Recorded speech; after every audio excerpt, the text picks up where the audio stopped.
It was August of 2019. Trish and I left Chattanooga, went through the Great Smokies, I think it's Great Smokies, to the Biltmore, and on the way we stopped at the Nantahala River, which was really quite nice. There's where we had lunch. There's the river. And there's my sweetie. Hi. Real pretty little Nantahala. There's even some places where they race the, whatever you call them, the kayaks.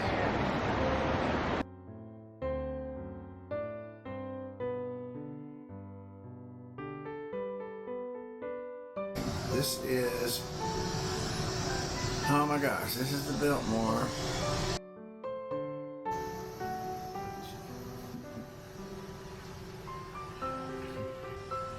Huge place.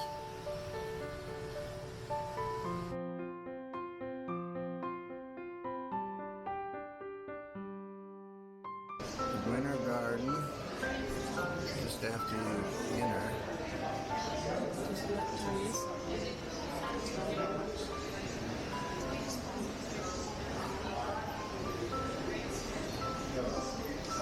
They had a recorder that you could listen to as you walked through the property, so a lot of the technical things were explained, which of course I certainly didn't remember it all, but certainly just looking at it can see the majesty of this incredible property.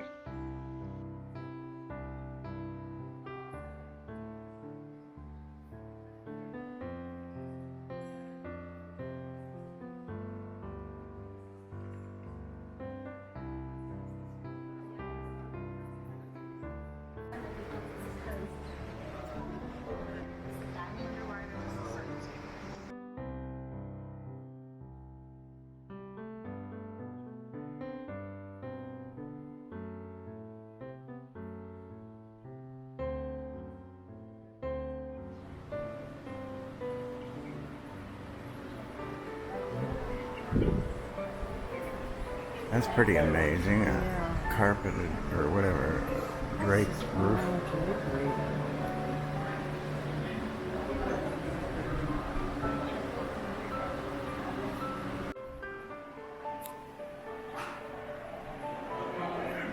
This is the tapestry room.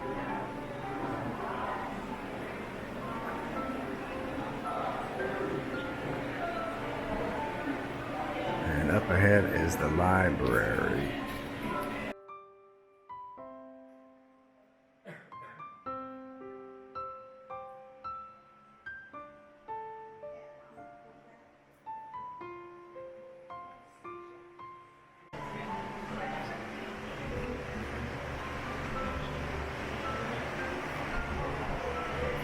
The 23,000 books.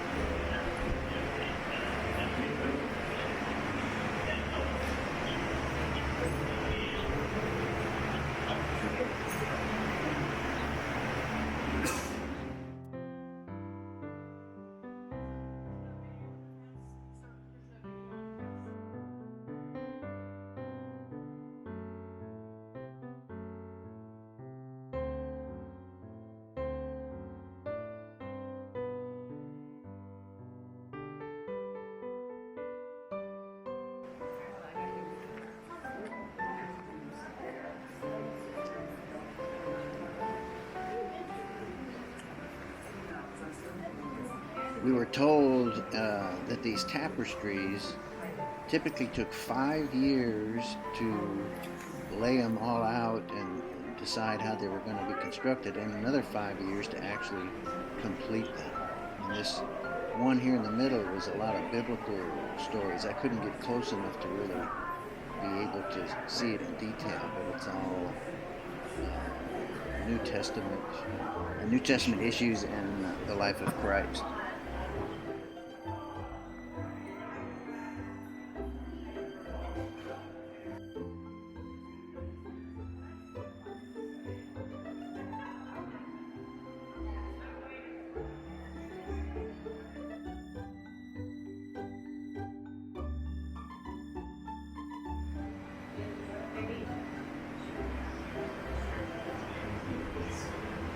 Seeing the bathroom up here, they've got a mirror set up.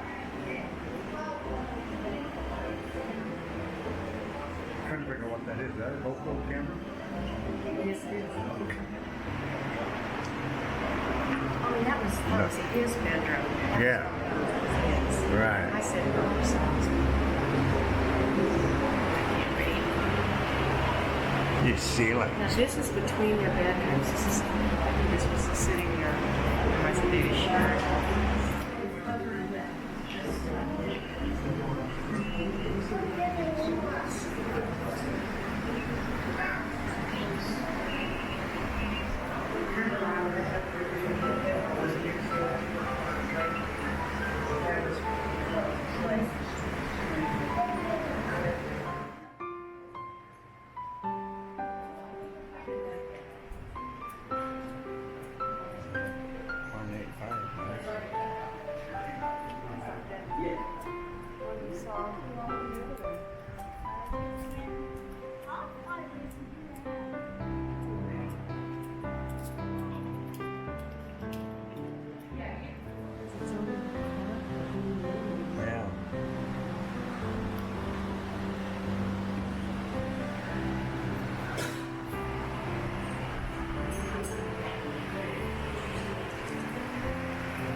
These pictures apparently were famous paintings, and I don't need even pictures. They were someone did the paintings in miniature of famous larger printings.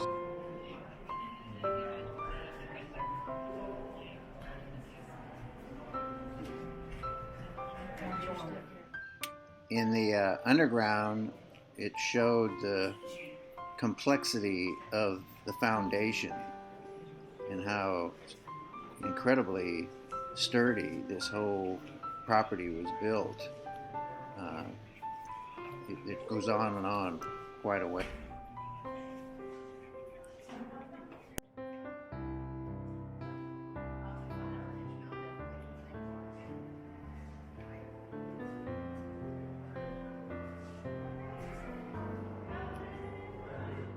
Amongst the numerous things, this is a bowling alley.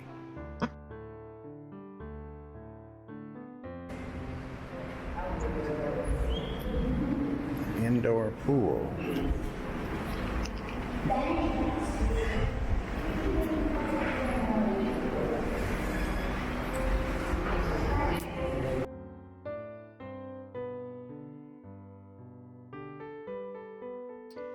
This is one of the gyms that in the middle there, that's probably the first rowing machine ever created.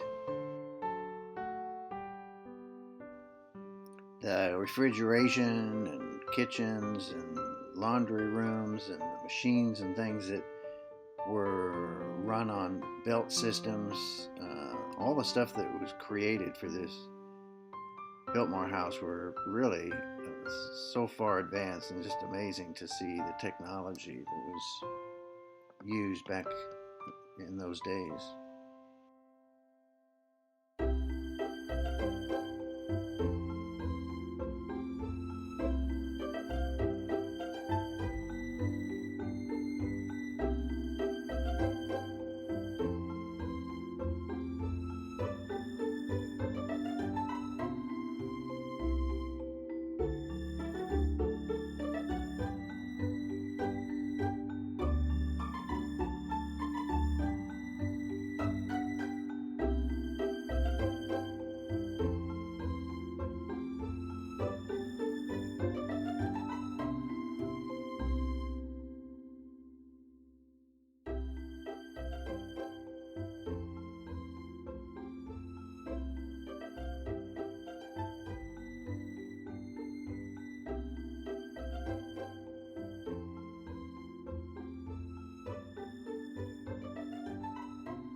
We also had a nice lunch right there on the property before we went over to the railroad exhibition.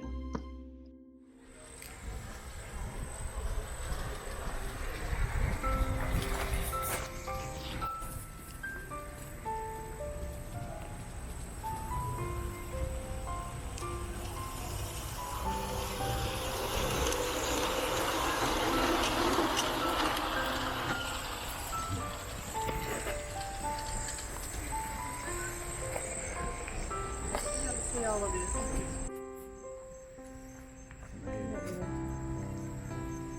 And then this over here. That is so cool. This is so. All of it's made out of this bark. They gave you the 7 different types of bark they used to build all this.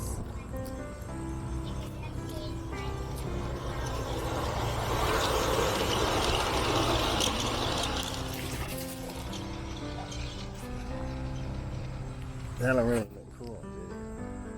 This house with the old porch. Oh my god. Everything is built of wood. It's just.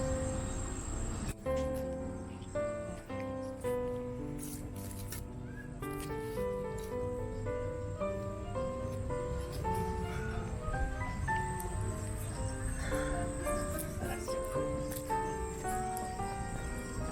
Look at that little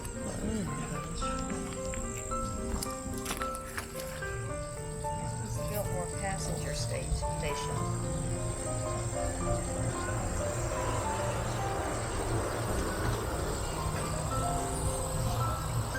This was the first stop for the Vanderbilt's guests when they first arrived. This railroad station.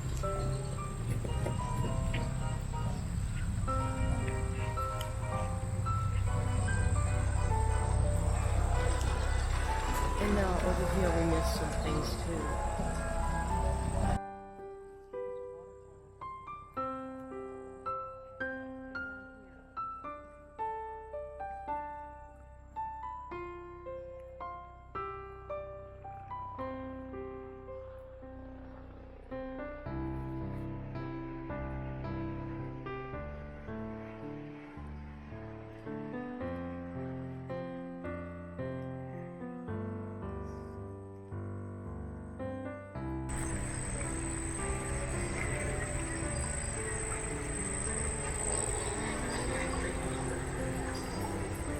layer.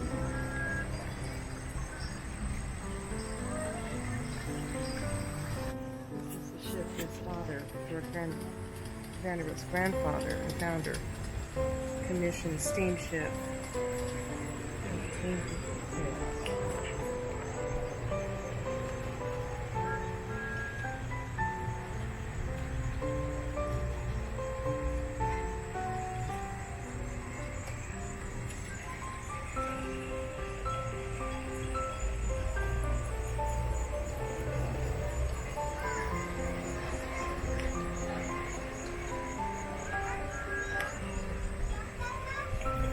That's where he met his wife. She was among the guests. He had rented a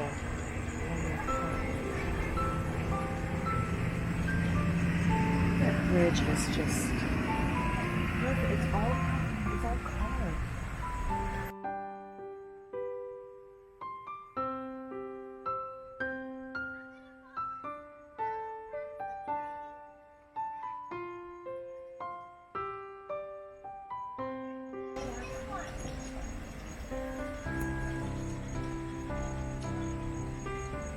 Incredible.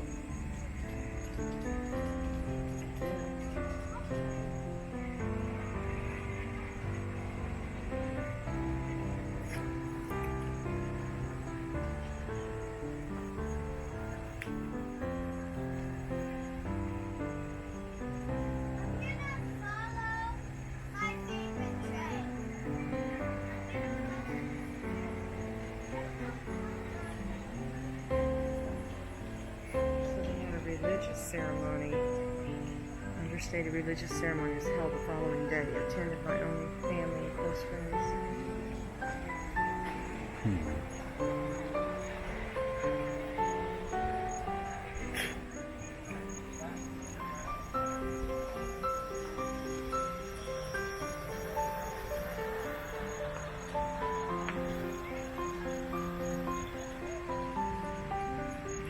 so cool.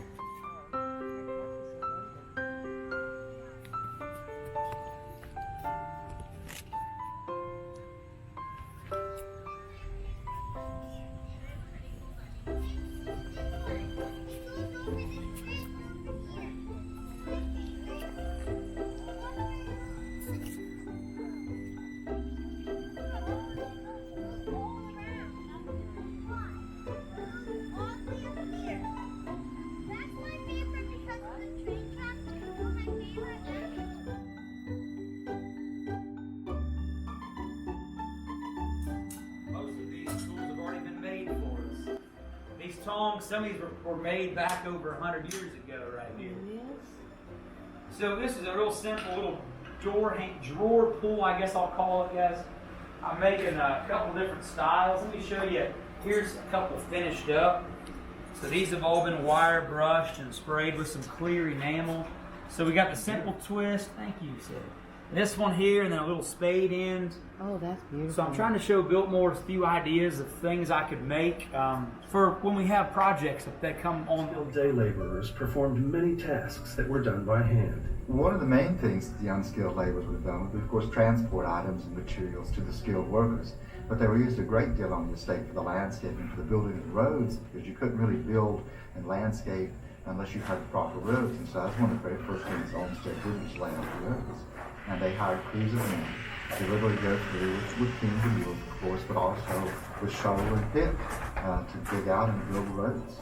And many of them were hired from the local community. Many of them were African American, and we believe that they constituted the first racially integrated workforce in the South at that time. We know that Mr. Vanderbilt and his estate manager, Charles McNamee, were very concerned about the workers being treated fairly. Constantly circulating in the pipes. So if someone wanted a bath, you turn on the hot water, just hot water right then. You didn't have to wait for it.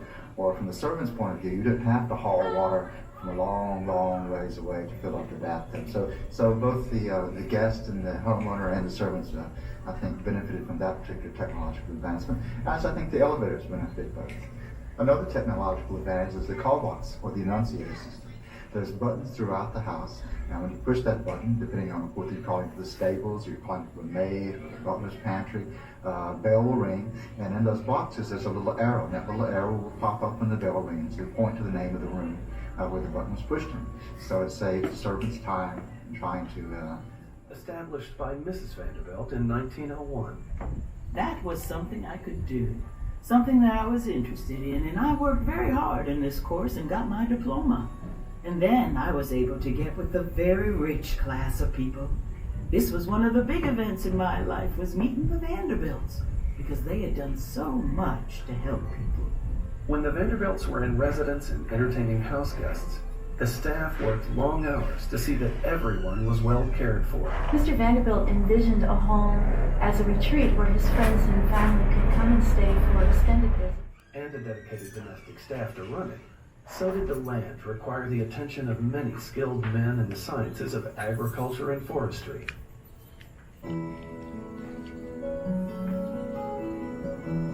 In 1889, George Vanderbilt and Frederick Law Olmsted stood in agriculture before the creation of Biltmore Estate.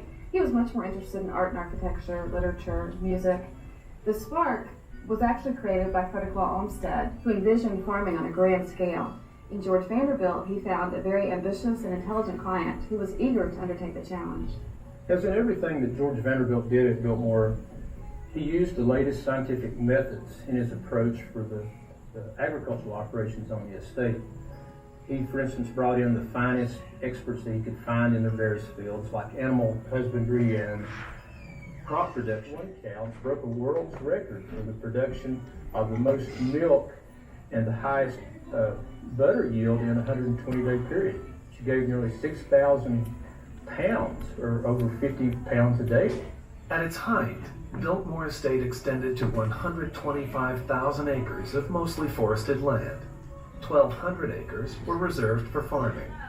The farm village stood as the center of farm activity and home to the dairy operation. Nearby was the poultry farm and the pig farm, where purebred Berkshire hogs were raised.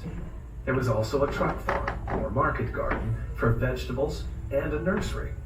Across the French Broad River, on the west side of the estate, were orchards, an apiary for honey, and the sheep farm. Hiring of the finest experts in the various agricultural fields he could find, because he had a sheep farm, pig farm, a poultry farm, a commercial vegetable farm, and so on. He really required people trained in a lot of different areas. So he had to hire shepherds and poultrymen and people trained in fruit and vegetable production and so on. Half dozen or more rooms. It's heating and cooking stoves, sewer, and pure water. Yet the tenant pays only $4 to $5 a month. Running the farm was and is hard work. Blower, and he'd get a big handle, a big one, and he'd get a piece of steel glowing red and hot out of the forge, and he'd spit tobacco juice on that handle and take that thing and hit it, and it exploded and sparks went everywhere. I don't know if he pulled it more than once on me, because I watched him, and when he'd get something out of the forge, I was ready to go. And come over to the company store, which was at about where the front of the winery does now, and to get some of our groceries and just staples the flight that we really needed. And usually we would walk and come over and do that, and it's a lot of fun. There are 7 of us kids in the family. That 7 made a ball game. We'd get out and we'd play ball, pitch horse. Proved to be ahead of its time. It is Vanderbilt the farmer, not Vanderbilt of the chateau, who has proven to be the great benefactor of western North Carolina. He has shown the Carolinians the productive capacities of their virgin soil. Anyone who knew the barren hills is struck with amazement at the marvelous change that has been wrought by the wise expenditure of money on the most desirable and beautiful location in the world. And convenience. His stables, his barns, and other features are on the same grand scale. He has undertaken to furnish the highest possible example of the science of food culture in every one of its branches. If there were nothing else to be accomplished, Mr. Vanderbilt is at least building up an educational institution that will furnish scientific farmers and teachers for the instruction of the rest of mankind. House, as it was in 1895, the furniture is all original. Everything about this house is unchanged. It's just like a time machine back to 1895 when George Vanderbilt was here. This creates a very magical setting.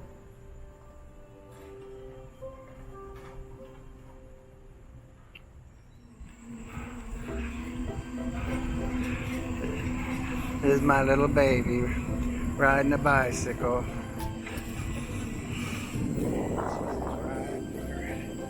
Riding like crazy.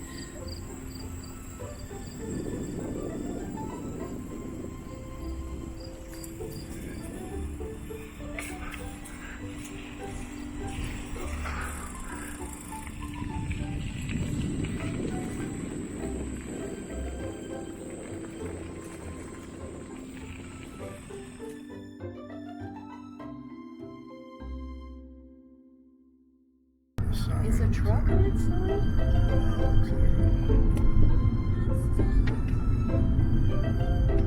Well, they're unloading what was in that truck. Yeah, the truck was on its side, and they're unloading what was on the truck, whatever it was. That's the worst traffic I've ever been in my entire life. We've probably spent an hour and a half on this road because of that truck. This is just one of many, many trips Trish and I'll take. We'll keep you posted.